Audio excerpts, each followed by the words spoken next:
There is a moment in life that I call the day of positive resentment. It's not when you're angry at the world or bitter about your fate.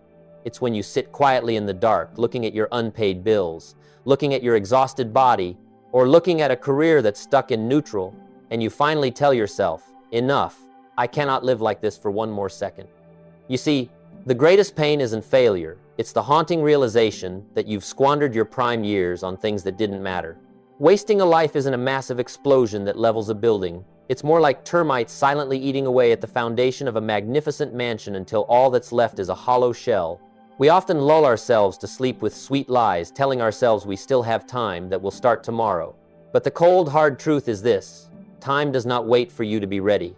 I've been there. At 25, I was a young man with big dreams, but my pockets were empty and my future was a blur. I used to blame the government, the taxes, and the economy until my mentor, Mr. Earl Schoaf, looked me straight in the eye and said, "Jim, the problem isn't what's happening on the outside. The problem is what's not happening on the inside." That sentence woke me up from the slumber of mediocrity. Life is like a voyage across the ocean.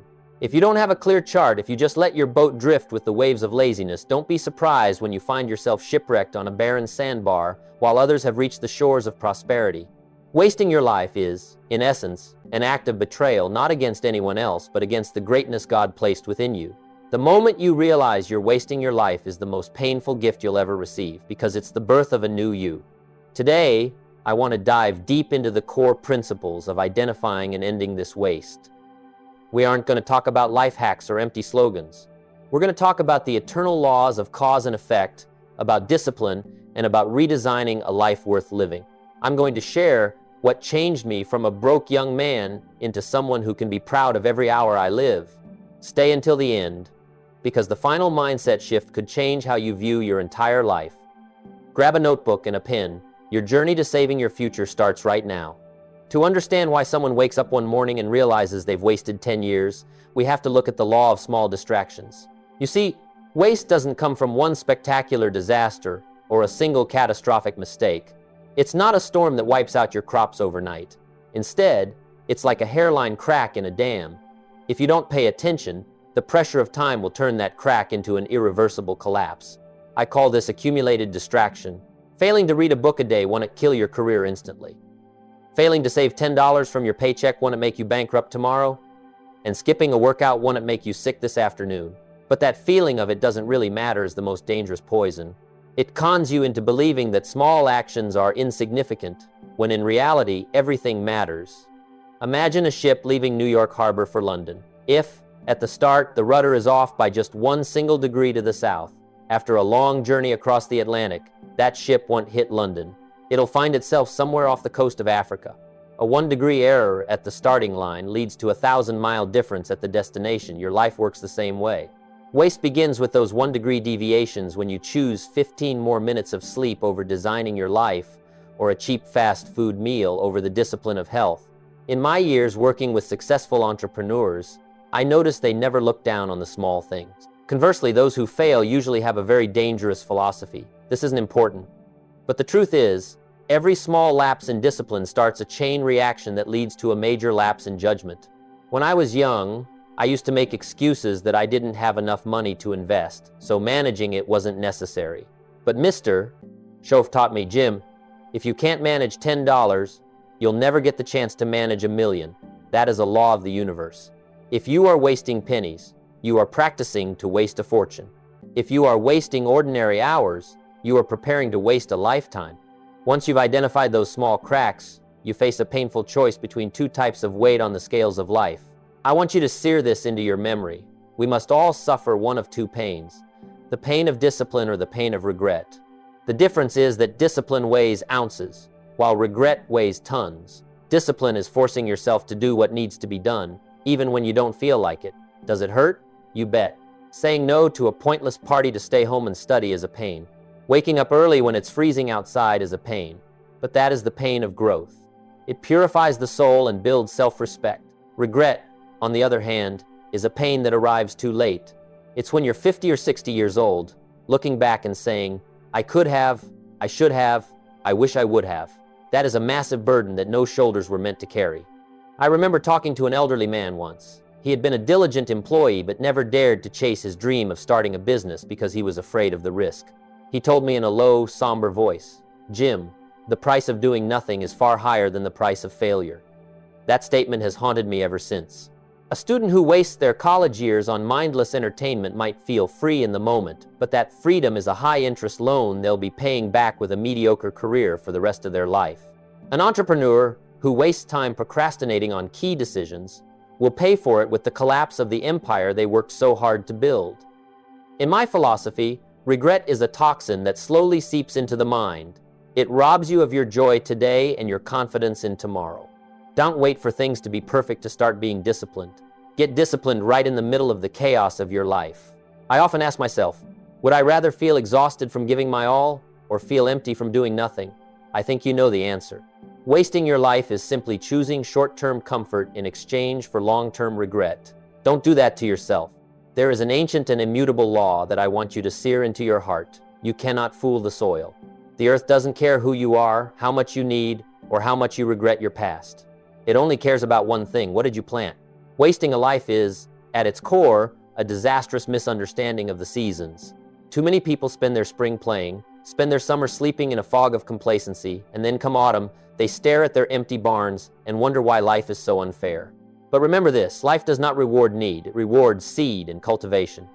Imagine a farmer standing before fertile ground in April. Instead of grabbing a plow and seed, he grabs a glass of wine and a hammock, telling himself, "I'll get to it next week." Next week becomes next month, and then summer hits. When the heat starts scorching everything in sight, he finally starts planting in a panic. But nature has its own clock. Seeds planted out of season are just bird feed, or they'll wither under the sun before they ever take root. In everyday life, I see so many young people wasting the springtime of their careers, those years when the mind is sharp and energy is high, chasing cheap thrills. They plant lukewarm effort but expect a harvest of prosperity and respect. That is a flagrant violation of the laws of the universe. Back when I worked with sales agencies in the 70s, I'd always see two types of people. One type wasted the whole morning gossiping over coffee. The other was making their first calls by 7:30 a.m. By the end of the year, the second person had a fat bank account and a dream life, while the first was still struggling to pay a $100 bill. The difference wasn't IQ, it was their respect for the law of sowing and reaping.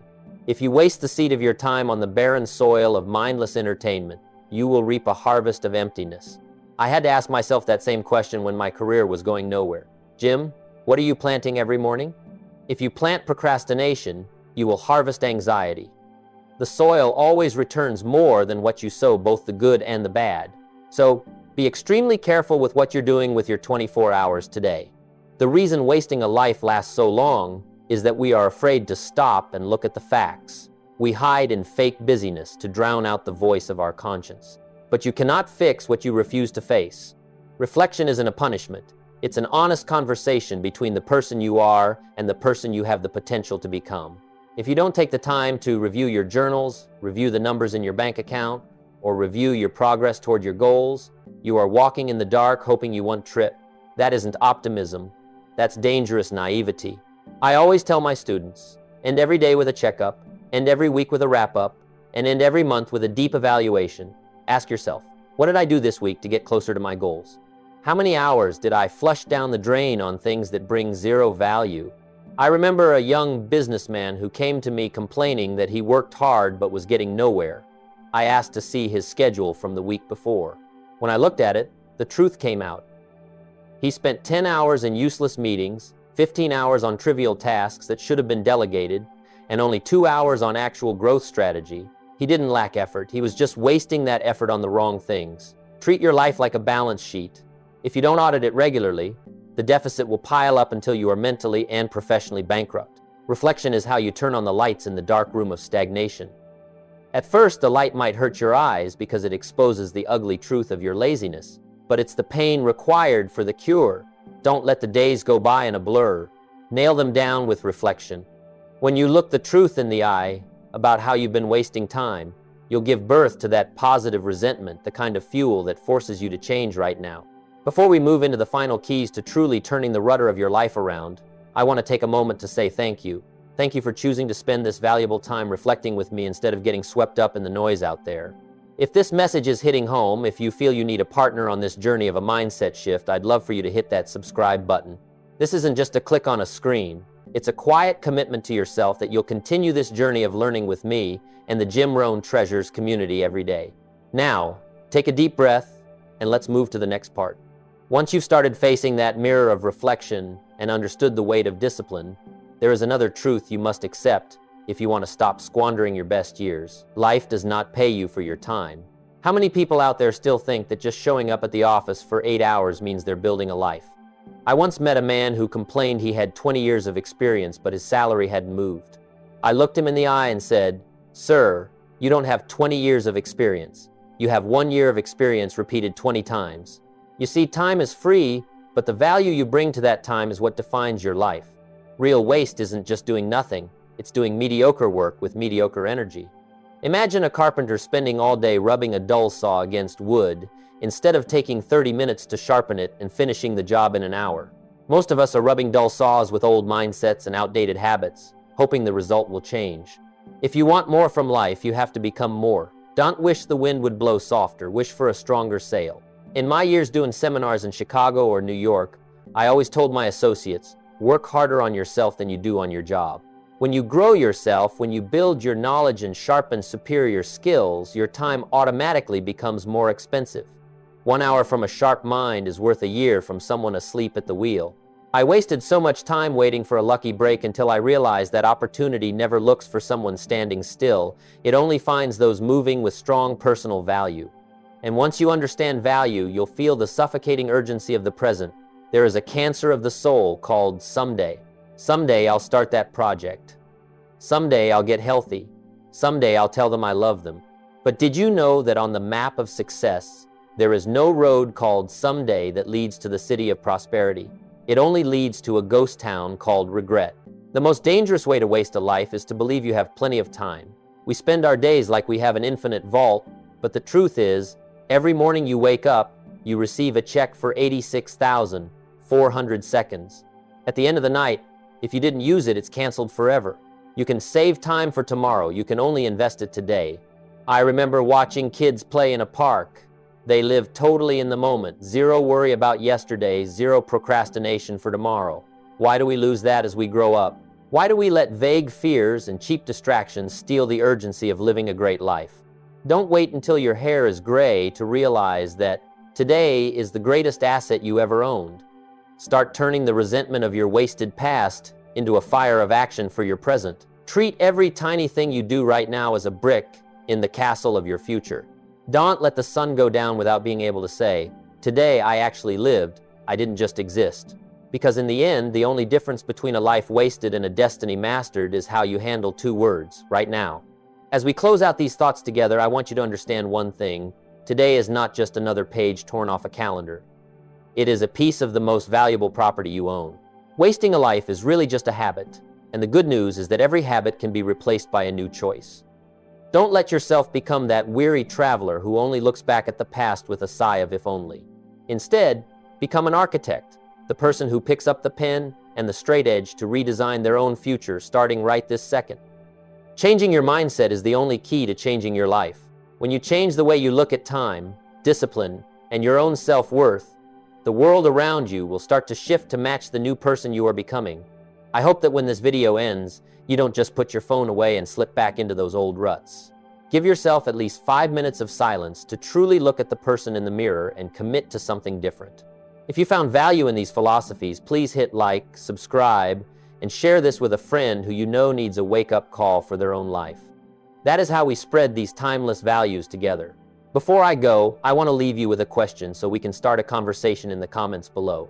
If you only had 1 single year left to live to the fullest, what is the very first thing you would stop wasting your time on? I'm looking forward to reading your honest thoughts. Always remember this: we cannot direct the wind, but we can adjust our sails.